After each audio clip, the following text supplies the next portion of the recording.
নমস্কার বন্ধুরা, দেখো আজ আমি ব্রোকলি কেটে নিয়েছি। আজ আমি বানাবো ব্রোকলি চিলি। সবাই তো chilli chicken, chilli soybean, chilli paneer সবই খেয়েছো। আজকে আমি নতুনভাবে বানাবো চিলি ব্রোকলি। দেখি কেমন লাগে খেতে আছে। তাহলে চলো এটা ভাজা শুরু করি। কড়াতে তেল নিয়ে নিয়েছি, এবার ব্রোকলিগুলো ভেজে নেব, চিকেনের মতনই ভেজে নেব। ঠিক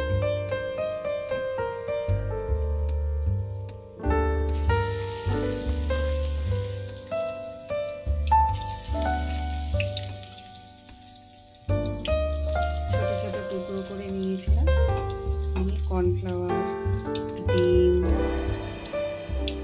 সয়া সস দিয়ে একটু নুন দিয়ে একটু ম্যারিনেট করে রেখে দিয়েছিলাম।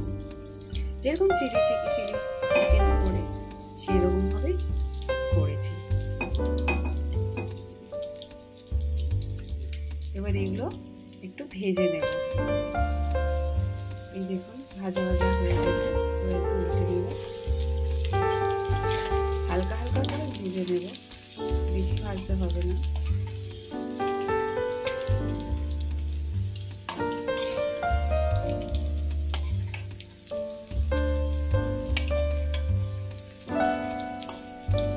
এইভাবে সবগুলো আমি ভেজে নেব। দেখো সব ভাজা হয়ে গেছে এখানটায়। এবার আমি কড়াতে পেঁয়াজ দিয়ে দেব। যা তেল ছিল ওর মধ্যেই আমি পেঁয়াজ দিয়ে দেব।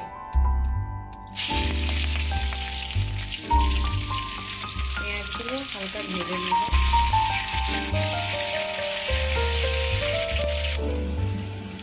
এবার একটু কাঁচা লঙ্কা দিয়ে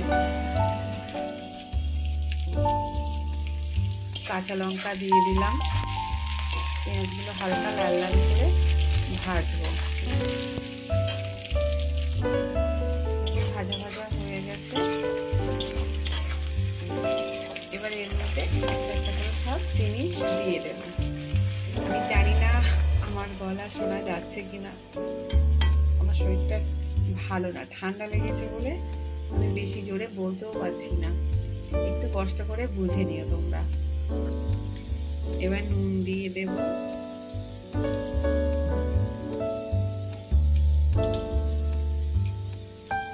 একটু চিলি সস,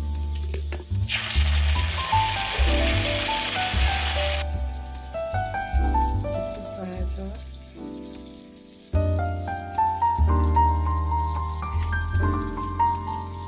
একটু টমেটো সস,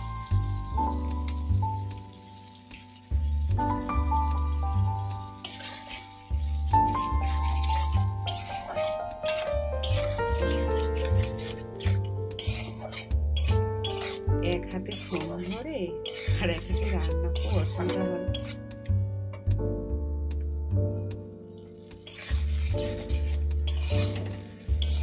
একটু ভালো করে কষিয়ে নেব।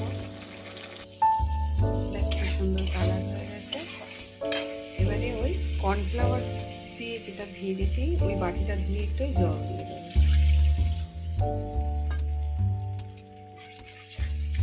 এটাকে ভালো করে ফুটতে দিতে হবে।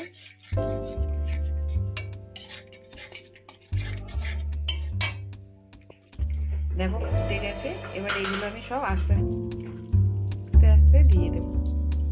এবার ব্রোকলিগুলো ছেড়ে দেব। ছেড়ে দিয়ে একটু নাড়িয়ে সামান্য একটু জল দিয়ে নিভিয়ে দেব।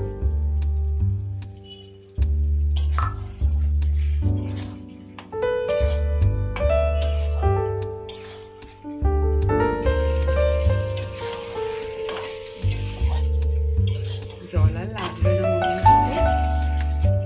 হয়ে গেল আমার